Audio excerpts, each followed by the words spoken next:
Hello la Devenir Academy Family, bonjour à toutes, bonjour à tous.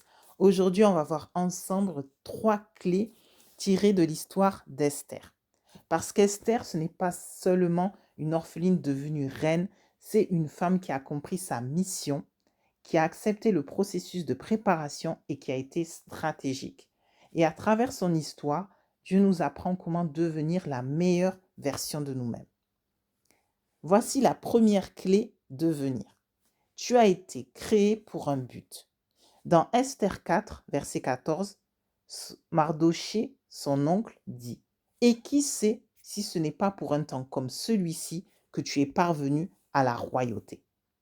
Ce verset arrive au moment où Esther apprend de son oncle Mardoché que le peuple juif est en danger de mort.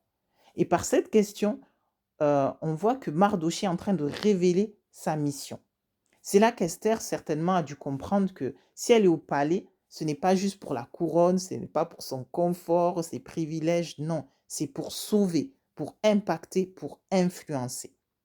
Tout comme elle, toi et moi, nous avons une mission. Parce que Dieu ne fait rien au hasard. Tout ce qu'il fait a un but. Proverbe 16, verset 4 nous le dit. Ce que tu as vécu, ce que tu as traversé, ce que tu portes aujourd'hui, c'est pour aider, inspirer, relever quelqu'un. Tu vois, un des dons d'Esther, c'était sa beauté. Et c'est à travers ce don que Dieu lui a ouvert une porte. Elle a été choisie parmi tant d'autres filles pour aller et entrer dans le palais. Dieu ne crée pas une personne sans déposer en elle quelque chose. Chacun de nous a reçu au moins un don, un talent, une capacité. Alors ne minimise pas ce que tu as, parce que tu es à la réponse à la prière de quelqu'un. Esther était la réponse de Dieu pour le peuple et elle a accompli sa mission. Et toi, et moi.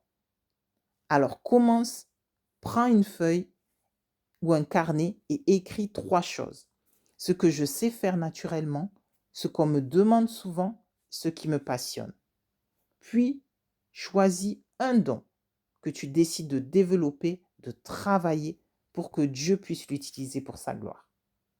La deuxième clé de venir, c'est d'accepter le processus de préparation. Oui, la mission, c'est une chose, mais pour l'accomplir, il faut être préparé.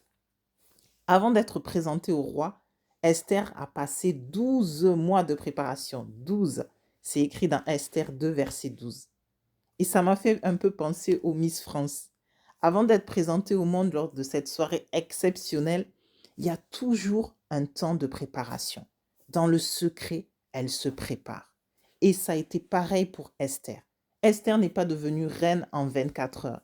Elle a accepté la saison d'apprentissage. Elle a accepté d'apprendre, d'être enseignée, d'être corrigée pour devenir la meilleure version d'elle-même.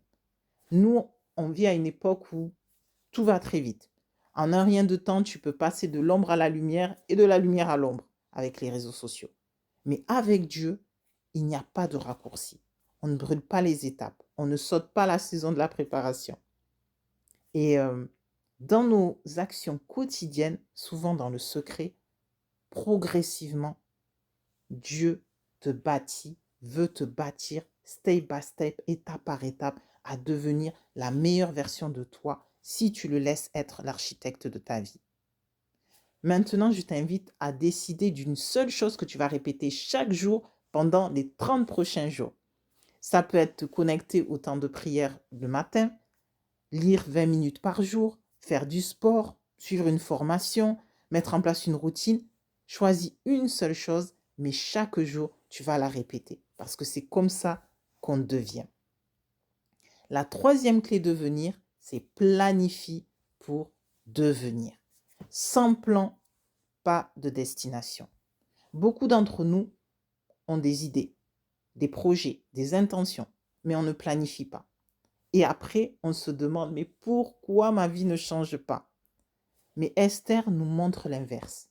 Quand elle a compris l'enjeu, qu'elle a réalisé qu'elle n'était pas au palais par hasard, mais qu'elle était là pour sauver son peuple, elle a prié, elle a jeûné et elle a élaboré un plan pour parler au roi.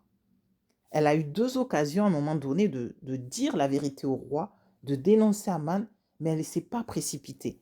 Elle a pris le temps d'observer. Elle a préparé un premier banquet, puis un deuxième banquet, et elle a attendu le bon moment. Parce que être spirituel n'empêche pas d'être stratégique. Donc, si tu veux devenir la meilleure version de toi, commence à faire comme Esther. Prie, planifie, analyse, puis exécute. Ce que je t'invite à faire aujourd'hui, prends une feuille, écris ton plan en 4 étapes. Ce que je veux changer, ce que je dois arrêter, ce que je dois mettre en place et décide de passer à l'action. Parce que de la même manière qu'on ne construit pas une maison sans plan, ne construis pas ta vie au hasard. Amen. Alors si ce message t'a béni, partage-le au moins à 3 personnes. Et n'hésite pas à laisser en commentaire sous cette vidéo la clé que tu décides d'appliquer dès aujourd'hui. Parce que la parole de Dieu nous dit dans Jean 13, verset 17, « Si vous savez ces choses, vous êtes heureux, pourvu que vous les pratiquiez. » Que Dieu te bénisse.